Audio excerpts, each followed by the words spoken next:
Millions of people struggle with a specific cluster of metabolic symptoms: stubborn weight gain, chronic fatigue, skin pigmentation, and conditions like PCOS.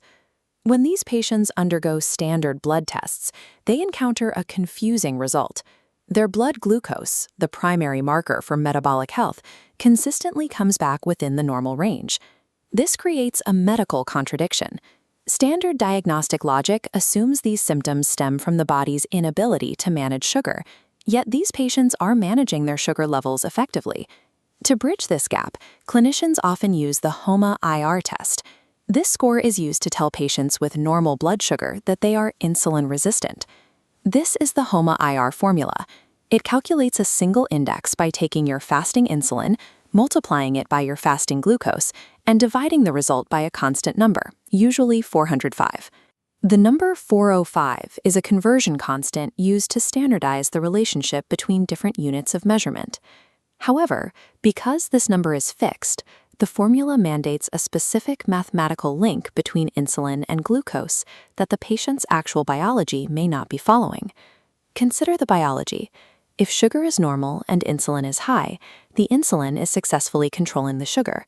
It isn't being ignored by the cells, it is working. This suggests that the insulin resistance label may be a misinterpretation of the data. The high score doesn't necessarily prove the cells are resisting insulin. It simply proves the body is producing a massive amount of it for a reason the test isn't designed to find. To find that reason, we have to look at insulin as more than just a sugar regulator. It also functions as an enteric hormone, one controlled by the digestive tract itself. In the standard model, chemical sugar in the blood triggers the pancreas. In the enteric model, physical pressure within the gut walls sends that same signal.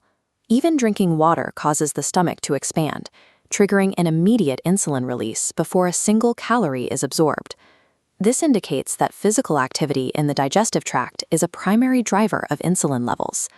By focusing on this mechanical pathway, we can see how insulin remains high even when sugar intake is low.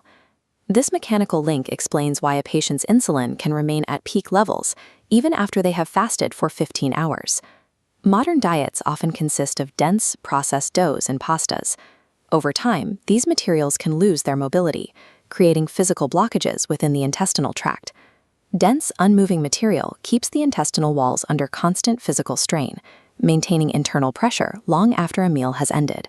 Because the enteric system responds to pressure, these blockages trick the body. The pancreas continues to pump insulin into the blood because the physical tension in the gut never drops. In this scenario, the patient isn't suffering from cellular resistance. They are experiencing a chronic oversecretion of insulin, caused by a mechanical obstruction in the digestive system.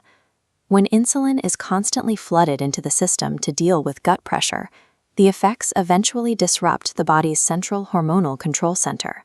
This is the pituitary axis, the pathway from the brain to the thyroid, adrenals, and gonads. A continuous insulin surge disrupts this communication. When compromised, disrupted signaling manifests as PCOS at the gonads and chronic fatigue at the adrenals.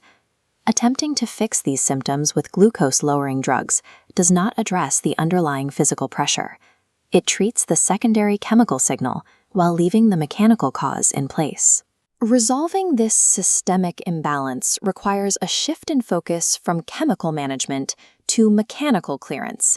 The Al Awady system utilizes a specific dietary protocol designed to clear these physical blockages and remove processed residue from the digestive tract. As the dense material finally moves through the tract, the physical tension on the intestinal walls is finally released. Once that internal pressure is gone, the mechanical trigger for insulin release is finally turned off. This allows fasting insulin levels to return to their natural baseline state. Ultimately, this evidence suggests that metabolic health is not just a matter of what is in your blood. It is a direct reflection of the physical state and clearance of your digestive system.